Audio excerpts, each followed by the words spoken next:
जो लोग गाय को प्रतिदिन रोटी खिलाते हैं वो कान खोलकर सुन लो। गाय को प्रतिदिन रोटी खिलाने से क्या लाभ होता है? प्राचीन समय की बात है, एक बार भगवान शिव और माँ पार्वती दोनों कैलाश पर्वत पर बैठे थे। तभी माँ पार्वती भगवान शिव से कहती हैं कि स्वामी, मेरे मन में कुछ जिज्ञासाएं उत्पन्न हुई हैं, यदि आप अनुमति दें तो मैं आपसे पूछना चाहती हूँ। तभी भगवान शिव माँ पार्वती से कहते हैं कि हे देवी, आप बिना संकोच के बताए कि आपका मन किन प्रश्नों को जानने के लिए व्याकुल है। तभी माँ पार्वती भगवान शिव से कहती हैं कि हे स्वामी, मैंने पृथ्वी लोक पर मनुष्यों को अनेक प्रकार से गाय की सेवा करते हुए देखा है। कोई उसे रोटी खिलाता है, कोई उसके अंग को स्पर्श करता है, कोई उसके सम्मुख नमस्कार करता है। मेरे मन में यह जानने की इच्छा है कि गाय की सेवा करने से मनुष्य को क्या फल प्राप्त होता है? गाय को रोटी खिलाने से कौन सा पुण्य मिलता है? गाय के किस अंग को स्पर्श करने से रोग दूर होते हैं? और गाय को नमस्कार करने से मनुष्य को क्या फल प्राप्त होता है? स्वामी, अंत में मैं ये भी जानना चाहती हूँ कि इन सब कार्यों से मनुष्य को क्या लाभ प्राप्त होते हैं। तभी भगवान शिव माँ पार्वती से कहते हैं कि हे देवी, तुम्हारे प्रश्न अत्यंत महत्वपूर्ण और गंभीर हैं। इन प्रश्नों के उत्तर देने से पहले आवश्यक है कि तुम गौ माता के वास्तविक स्वरूप, उसकी दिव्यता को समझो। जब तक गौ माता के अस्तित्व की मूल सत्ता ज्ञात ना हो, तब तक उसके कार्यों का फल जानना पूर्ण नहीं होता। इसीलिए अब मैं तुम्हें गौ माता के महत्व का विस्तार पूर्वक वर्णन करता हूँ। आगे भगवान शिव माँ पार्वती से कहते हैं कि हे देवी, गौ माता का स्वरूप संसार का आधार है। सृष्टि के प्रारंभ में जब प्राणियों के पालन की व्यवस्था पर विचार हुआ, तब देवताओं ने यह अनुभव किया कि ऐसा कोई अस्तित्व चाहिए जो स्वयं पवित्र हो और सभी प्राणियों को पवित्रता प्रदान कर सके। उसी संकल्प से गौ ऊर्जा का अवतरण हुआ। गौ माता की उत्पत्ति प्रकृति की मूल शक्ति से हुई है। वह जन्म लेकर नहीं आती, वह अवतरित होती है। इसीलिए गौ माता का शरीर देवत्व का स्थान है। उसके अंग अंग में दिव्य शक्तियां प्रतिष्ठित हैं। उसके भीतर वह सात्विकता है जो किसी भी प्राणी में दुर्लभ है। इसलिए गौ माता को पृथ्वी पर धर्म का आधार कहा गया है। उसके बिना धर्म स्थिर नहीं रह सकता और ना ही प्राणियों का जीवन संतुलित रह सकता है। गौ माता के भीतर पंच तत्वों का श्रेष्ठ रूप विद्यमान है। पृथ्वी का स्थिरत्व, जल की शुद्धता, वायु की पवित्रता, अग्नि का तेज और आकाश का विस्तार उसके देह में समाहित है। ये समावेश किसी अन्य प्राणी में नहीं। इसी कारण उसके समीप रहने मात्र से मनुष्य के मन विकार शांत होने लगते हैं, उसके विचार सात्विक होते हैं और उसका कर्म संतुलित रहता है। गौ माता का अस्तित्व केवल मनुष्यों के लिए ही नहीं, बल्कि संपूर्ण प्रकृति के लिए आवश्यक है। जहाँ गाय रहना पसंद करती है, वहाँ भूमि अधिक उर्वर हो जाती है। वहाँ वायु में सात्विक सूक्ष्म तत्व बढ़ जाते हैं। वहाँ का जल अधिक पवित्र माना जाता है। इससे स्पष्ट है कि गौ ऊर्जा प्रकृति की संतुलन शक्ति है। आगे भगवान शिव मां पार्वती से कहते हैं कि हे देवी, गौ माता संसार की पालन शक्ति है। उसके द्वारा दिया गया दूध पोषण का प्रथम सार है। उसी के द्वारा मनुष्य, पशु और अनेक जीव अपना आरंभिक बल प्राप्त करते हैं। गौ माता को जीवन का पोषक और प्रकृति का रक्षक कहा गया है। उसका अस्तित्व आने वाली पीढ़ियों की शक्ति का स्रोत है। गौ माता का स्वभाव भी दिव्य है। वह क्रोध नहीं करती, वह किसी को पीड़ा नहीं देती, किसी से शत्रुता नहीं रखती। उसका स्वभाव क्षमाशील है, उसकी दृष्टि शांत है और उसका मन सदैव कल्याण की भावना से भरा है।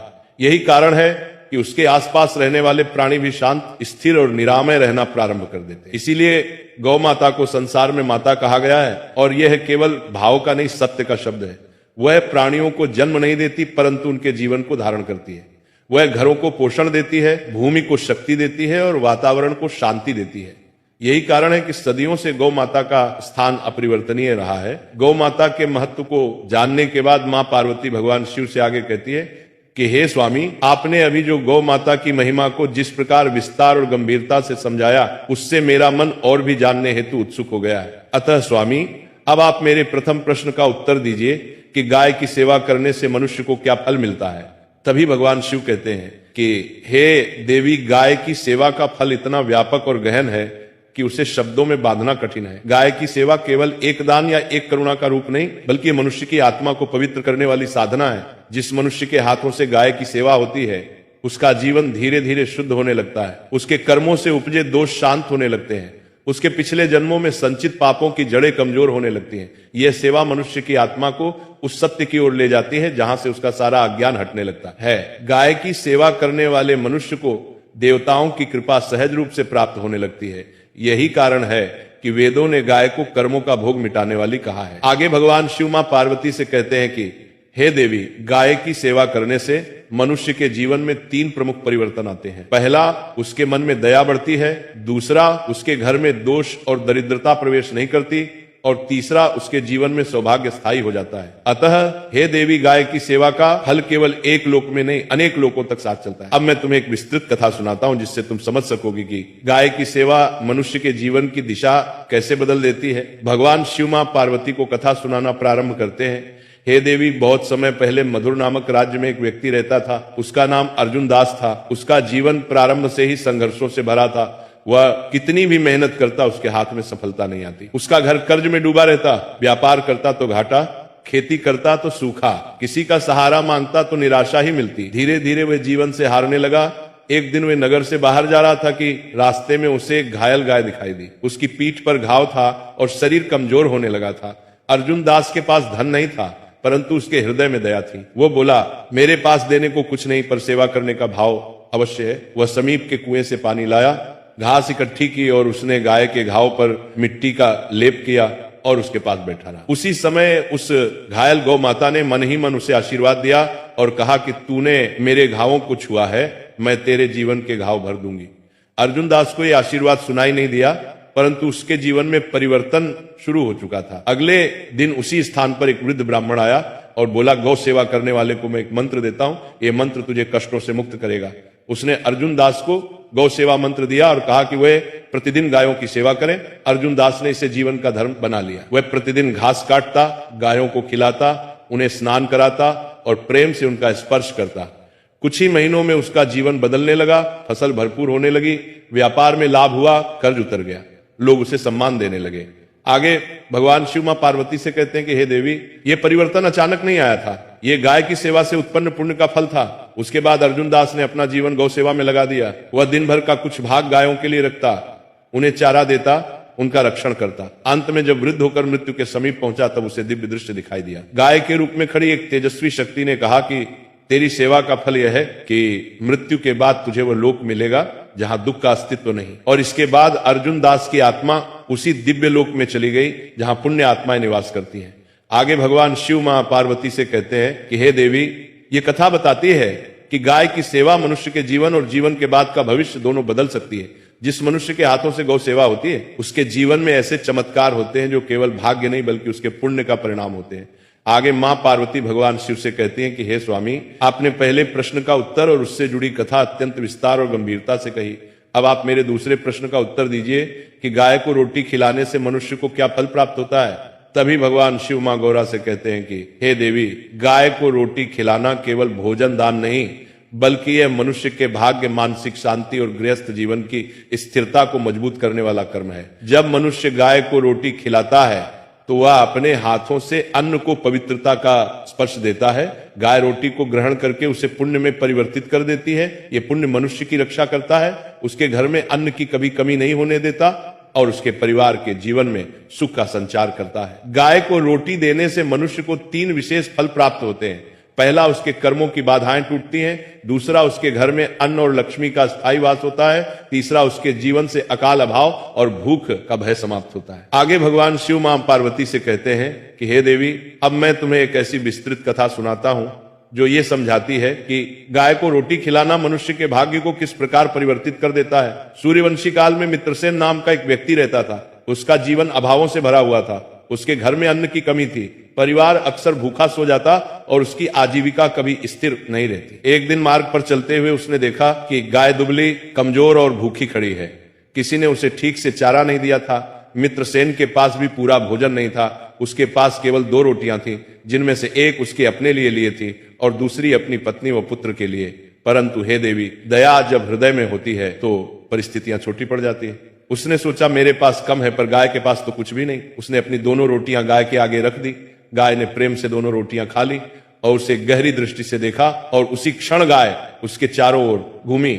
मित्रसेन को लगा जैसे कुछ अदृश्य शक्ति उसके जीवन से बोझ हटाकर ले गई हो। इसके बाद से उसके जीवन में अद्भुत परिवर्तन होने लगे। जिस खेत में वह बीज डालता वहां भरपूर अनाज बनता था। जिस व्यापार को वह शुरू करता वह बढ़ने लगता। उसके घर में भोजन की इतनी प्रचुरता आई कि कभी भंडार खाली नहीं हुआ। धीरे धीरे वह नगर का सम्मानित व्यक्ति बन गया। लोग उससे पूछते कि तुम्हारी दरिद्रता कैसे दूर हुई।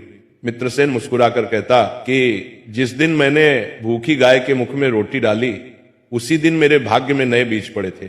एक दिन उसे सपने में वही गाय दिखाई दी। गाय ने कहा कि मैं साधारण गाय नहीं, गौ शक्ति का रूप हूं। तेरे एक ग्रासदान ने तेरे जीवन की दिशा बदल दी। जिस रोटी को तूने त्यागा था वही तेरे लिए सौभाग्य और समृद्धि का कारण बनी। अगले दिन से मित्रसेन ने नियम बना लिया कि वह प्रतिदिन गाय को रोटी खिलाएगा। उसका घर समृद्ध रहा, परिवार स्वस्थ रहा और उसके कर्मों का पुण्य उसके बच्चों को भी प्राप्त हुआ। अंत में भगवान शिव मां पार्वती से कहते हैं कि हे देवी, इस कथा का सार यही है कि गाय को दी गई रोटी केवल अन्न नहीं रहती, वह मनुष्य के भाग्य को पोषित करने वाला पुण्य बन जाती है। आगे मां पार्वती भगवान शिव से कहती है कि हे स्वामी, आपने पहले और दूसरे प्रश्न के उत्तर तथा उनसे जुड़ी कथाएं अत्यंत स्पष्ट और कल्याणकारी कही। अब आप मेरे तीसरे प्रश्न का उत्तर दीजिए कि गाय के किस अंग को स्पर्श करने से रोग नष्ट होते हैं।